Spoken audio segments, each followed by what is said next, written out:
Hi, Warriors. Coach here. How's everyone doing? Let's have a great week. Who wants to have a great week?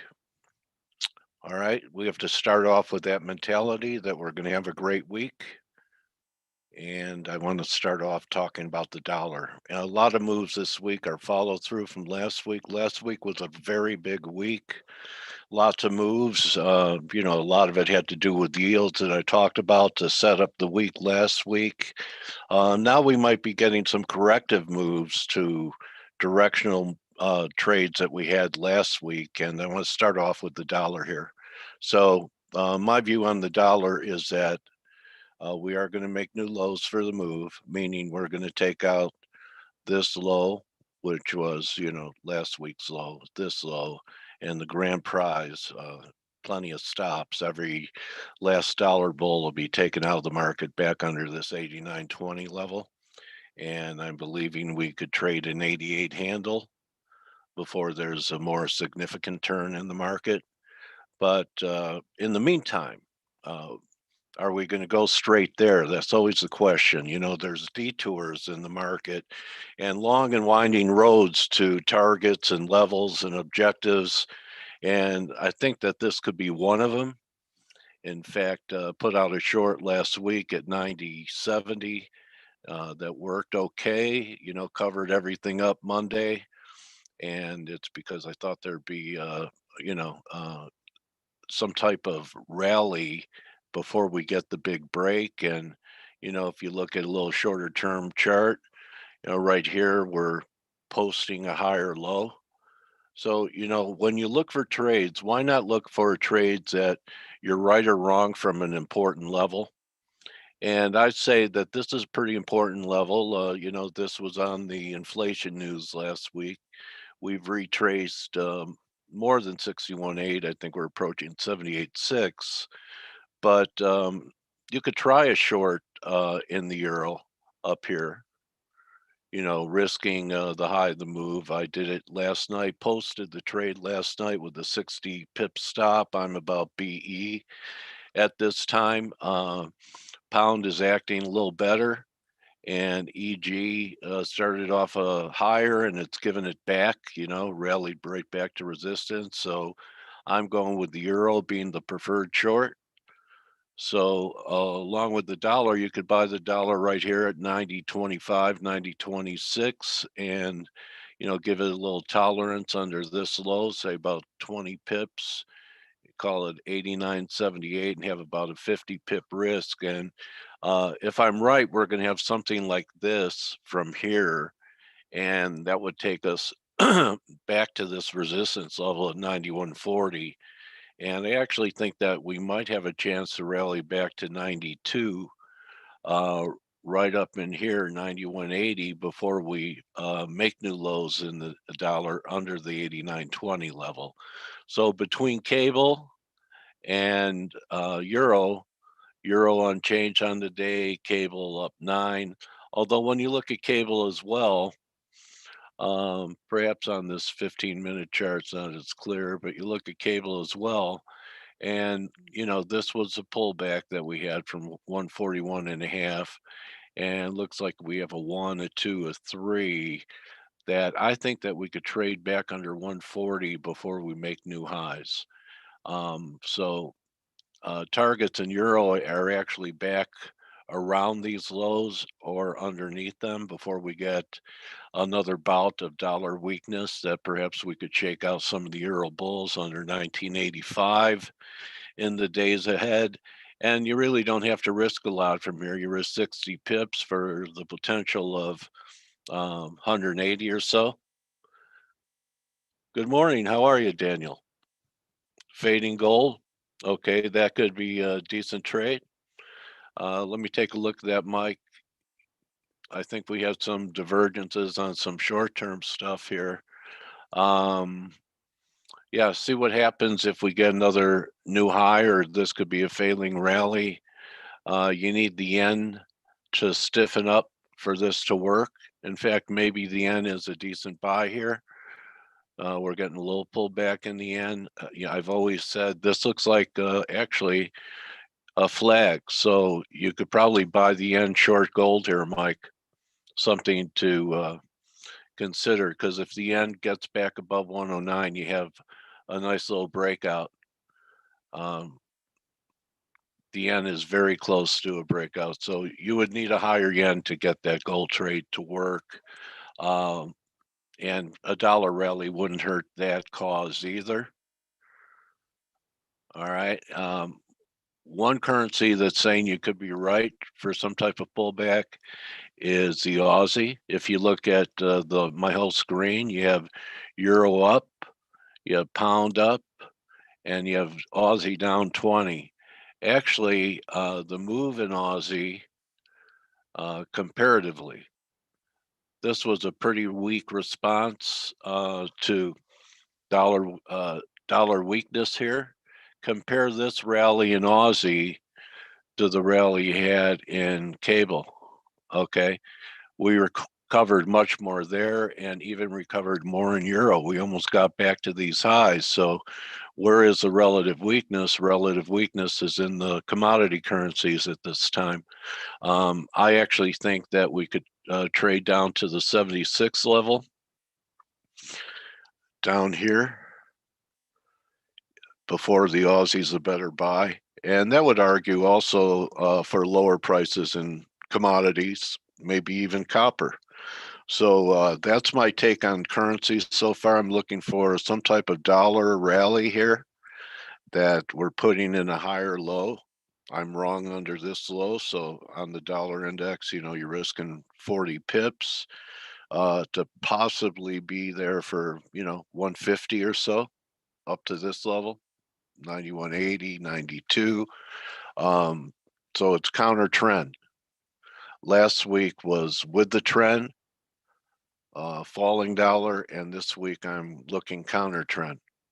So with dollar strength, you could get pullbacks in a lot of asset classes that rallied with a weaker dollar. It's all one market. I think I've explained this to everyone. All markets seem to be moving in the same direction. All we have to do is pull up some, let's go to weekly charts, and you'll see what I mean by all one market. So dollar down, right? S&P's up. Unrelated asset class, gold. Gold up from the April low. Okay. Crypto's up till now. So everything's going up and down together. Spinning around the dollar as a fulcrum. Weaker dollar should take things higher. So, oil, same thing with oil. You had, where is the oil? Oil, same thing. I'll go back to this. Okay, since the April low. So all these different asset classes went up together, and mainly with a weaker dollar, right? So a weaker dollar uh, drives higher prices and risk on, and a stronger dollar does the reverse. It's more deflationary.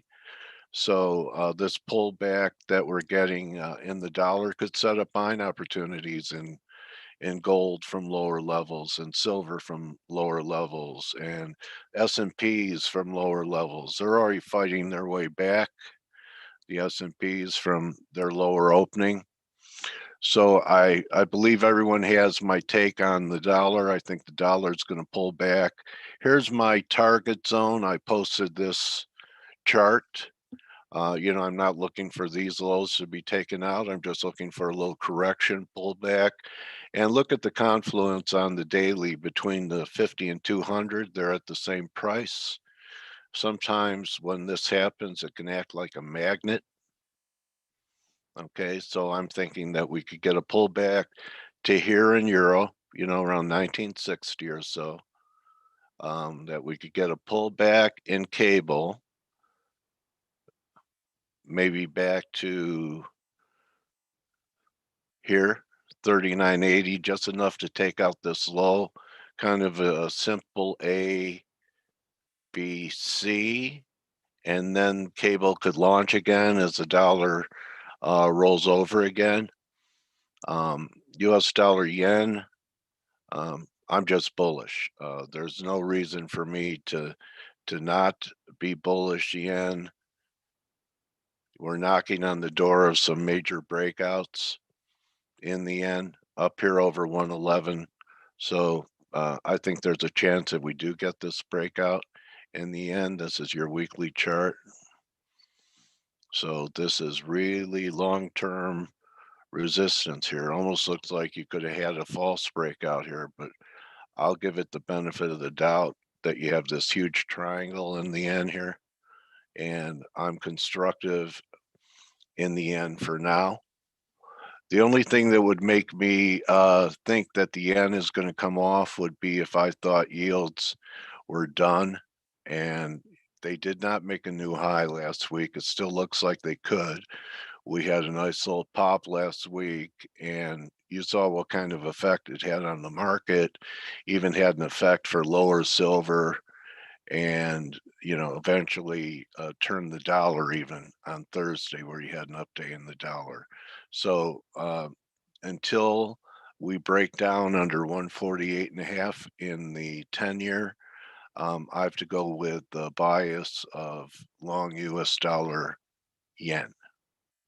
Okay, so I think that covers most of the currencies. People have been bottom fishing for US dollar CAD for a while. It's starting to give some signs. This last low right here did diverge, and perhaps we could have one more, and I think that would stay over 30. So there could be something setting up here in Canada. It's really been a very long, persistent downtrend. So I've been leaving it alone and trading Aussie. I made a bottom pick attempt in Canada. It may have been here and got stopped out. So let's see what happens if we could get one more low under 120.40. There could be a nice little rally setting up here in Canada. It would help if the oil market turned, and oil looks like it wants to make a new high. Like I've been saying, I really want to avoid the short side of oil for now because of what's happening in the Middle East. But it does look like we could rally and get one more high out of this to set up maybe a third drive in oil up here and challenge these highs. So I don't have a trade working in crude. There's certain times when things are really bubbling, not crude, but the Middle East, where overnight you have amazing risk if anything would happen in the Strait of Hormuz, right? So just avoiding that, and just want to show the Swiss too. So the Swiss is mimicking the dollar. It's almost inverse. And as the dollar is on the verge of making new lows, look how far away the Swiss is from making new lows. So Swiss, perhaps we get a rally with the dollar here as well. Keep an eye on that. But my bias for this week is a pullback in the dollar, which could lead to, a stronger dollar could lead to lower prices across the board as the dollar strengthens. But this is just a scalp. After we get down here, I think there's one more wave that's going to take us above this 123 high, take us to the 124 handle. But I'm trading this first, okay? Wrong over these highs, and I'll be in a hurry to take 20, 30 pips my way, which would be, 21, 25 will give me 20, and then pull the stop down to today's high at break even. All right. We've covered gold. Gold's cutting through this 200-day moving average. I thought we could go like 1880 in the gold first. We'll see. I look at it right now, and it is beginning to diverge. Maybe we're in the second drive here, um, but I don't think that we're going to have a big break in gold until we achieve some higher levels. This is 38% back of the whole move, or a little bit of it. So I have to go the weeklies for fib levels. We have halfway back. We're not even halfway back, and people are getting pretty excited. That's going to be around the 1874 level. So we'll see if we could get to halfway back. Silver's actually surpassed the 61.8 back. It's off this break right here. We played with it. We sold off last week. I believe there's a chance for the $28 level. Uh, Actually, it's the 78.6 level if you want to write it down. Um, if you're long silver, that's where I'd be coming out of it. In fact, now that I bring up silver, we have an excellent interview lined up Thursday with a silver super cycle bull who's talking about three figures in silver, I think around the 200 and something level. So you're going to get a technical tutorial on what could be a blow off market. A lot of people have been talking about this for years. I'm not saying I buy into $200 silver. What I buy into is do the right thing today in the market, and tomorrow takes care of itself. So do the right thing today. I used to really be fascinated with making these very long-term calls and would joke around and call myself Nostra Pinkert, etc. But you have to take these markets a day at a time. You have to adjust to new information. You have to learn how to change your mind, or you won't have any change left. You need to have an open mind.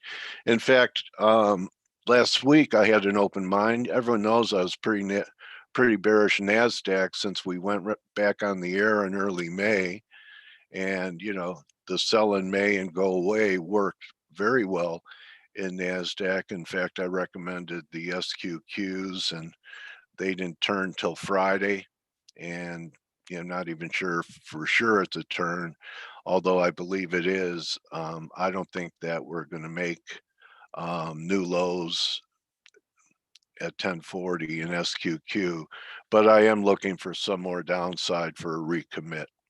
So S&Ps, I think we've covered all the metals. Yeah, the gold silver ratio still is just really grinding. Look at this formation. It could go either way. Are we going to go up to this moving average? The 200-day up here, this would favor gold. It's along over silver, which kind of worked last week.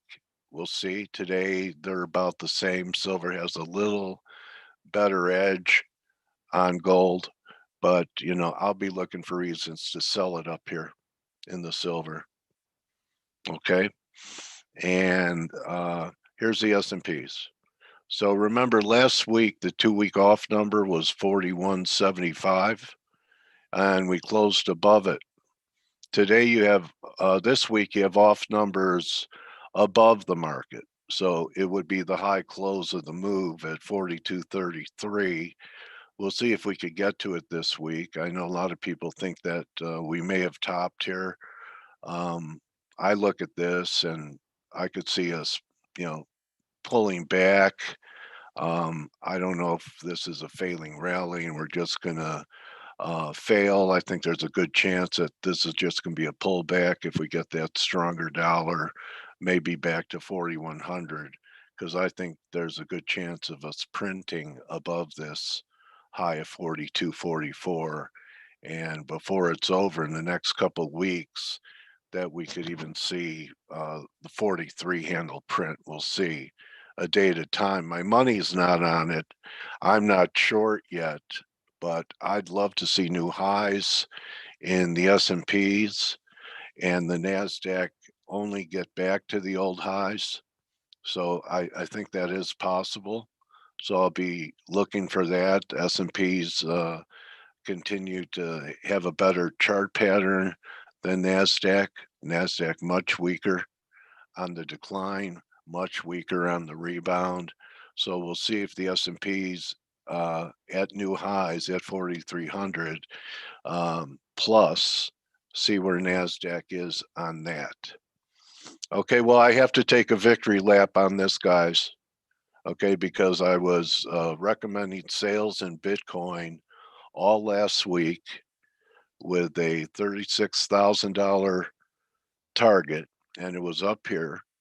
And I posted this black line of death for Bitcoin, and it tried to hold it here. And I said I didn't think it would hold when we got this candle, and we've had a pretty good collapse. But you know what? There is a ray of hope. I mean, I think we're going to get to 36. And what kind of formation do you guys see here on this 4-hour Bitcoin chart? Anyone want to hazard a guess?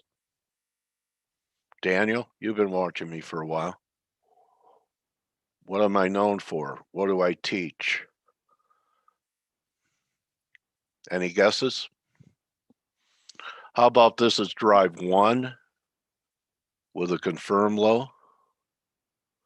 And this is drive 2 with a little bit of divergence, and maybe we rally and get one more shot down.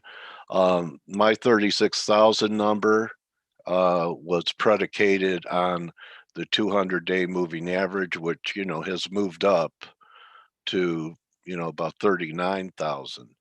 But I think we're getting close. And when you look at it on a daily, it doesn't look that terrible, does it? Doesn't look terrible, right? Would look terrible if it started closing back down here, but it really doesn't look that terrible. VIX, what a wild week VIX had. You know, got all the way up to 28. I think as long as we hold 19, you know, there's a risk. I'd really be interested, if I'm right, and I could be wrong, right?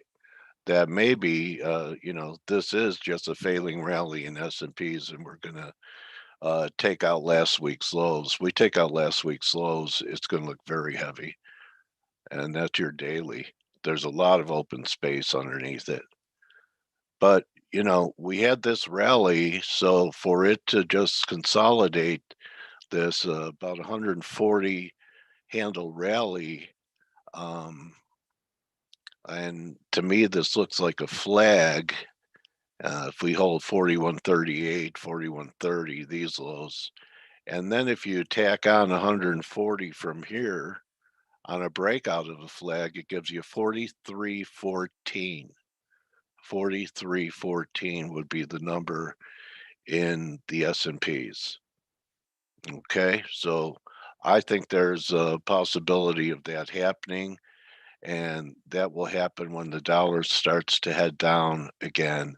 Probably both the dollar and market tops once a Dixie is down around that 88 handle level, which, you know, after this rally is going to be a pretty big break from 91 and a half or so. I'm talking like for sure it's going to happen. So really the only trade I put on today, and it's still early, it's in the week, is a long dollar position. I haven't done anything in indexes. I haven't done anything in the metals. I haven't done anything in oil. And I'm recommending to my client base that they get ready to cover the remainder of their shorts in Bitcoin. So, you know, we come in on a Monday. Last week was, you know, a lot of action, a lot of volatility. I mean, look at what the VIX did in 1 week. You know, we went from here, you know, we closed down here the week before. We went from, you know, had an 11-point rally in VIX and then gave almost all of it back on Thursday and Friday. So keep in mind this saying, and we're starting to get that. I mean, you're getting it in VIX. You're starting to get it in the S&Ps. The markets topping with violence and they bottom in silence. Also, if you're hearing me, we have a special treat, a great guest coming in a week from Thursday. So mark your calendars if you want to be here to see Jack Schwager, author of Market Wizard series, live a week from Thursday. And it will be at 1 o'clock Eastern time. And if you're here in Tradegate Hub, I'm sure after reading books, I know Gil probably has one. You guys could ask Jack a question or two and be involved in the interview. So we're going to be talking about his new book, Unknown Market Wizards. Maybe you're an unknown market wizard. So really looking forward to my conversation with Jack Schwager. And Thursday we have a super bull in the silvers talking 200 silver. Patrick will be with us Thursday, and Jack will be with us a week from Thursday, outside of my normal hours. Outside of my normal hours for um, my live streams, but I'm accommodating. Jack doesn't like to get up early, so we'll see what happens here tomorrow. Let's see how the dollar plays out. You know, something I've learned, guys, before I sign off. You know, I only have one position on, and when I was younger in my career and moderating or hosting a trading room, I felt that I had to have many ideas, okay, and that I had to know what everything was going to do. But I found that I would rather bore you than mislead you. And right now, the only trade that I'm looking at right now that could be right or wrong is fading strength in the euro. I may add Aussie tomorrow if we get some more dollar weakness. And I think it's probably one of the tightest trade entries you could get. Maybe there's one more shot down in here with the dollar index, but so far trying to put in a higher low. I don't know if we're going to resolve it today. Maybe it's going to happen on turnaround Tuesday, but I will be here for turnaround Tuesday. Maybe we have a little bit more action to talk about. But like I said, there were some great trades. You could have shorted anything last week. Last week I talked about shorting the bonds, and we had this big week down in the bond market. We still haven't made a new low in the bond market. Maybe it's going to try and rally here um, for a C wave like the dollar. In fact, the bond market kind of looks like the dollar in a way, doesn't it? Yeah. So we'll see if the bonds rally with the dollar and now they become counter cyclical to the dollar. Want to see what oil can do at new highs, and I'm in the camp now that the S&Ps have not topped. Uh, well, we should know this week, and perhaps we're going to get this final push up. And who knows? Maybe even Nasdaq. When you look at the weekly on Nasdaq, I certainly see a clear two, a one, a two. Maybe we get a three. But for right now, I'm thinking S&Ps can trade 4,300 without new highs in Nasdaq. Some individual Nasdaq issues have already peaked and have had 5 waves down. So we'll see what happens on that. Anyone that hears my voice and has an interest in working with me that's not currently a TradeView client can reach me. Reach me here through TradeGate Hub, and I am interested in broker assist accounts where I could help you with your trading. And that's going to be a wrap for me, everyone. Remember, don't just count your pips, count your blessings. Good hunting. Don't force anything when the markets are slow. Remember, it's okay to do nothing. It's okay to miss trades. And because there is always another trade. So one of my planned trades from Saturday was to try the alongside the dollar vis-a-vis short Aussie and euro. And so far, uh, it's a push. So we'll see what happens over the next couple of days, see if I'm right or the dollar's just going to collapse from here. So good hunting the rest of the day, everyone. If you're watching us on YouTube and you like what we have to say, give us a thumbs up. If you don't like it, go ahead, give it a thumbs down. I can take a thumbs down. I'm not going to go cry. But interact with us, engage, and if you're watching us on YouTube, I encourage you to sign up for TradeGate Hub, post your work, and share what you're looking at, and you'll see what everyone else is doing as well and become part of our community. So with that being said, I'll see everyone for Turnaround Tuesday. Good hunting the rest of the day. Adios.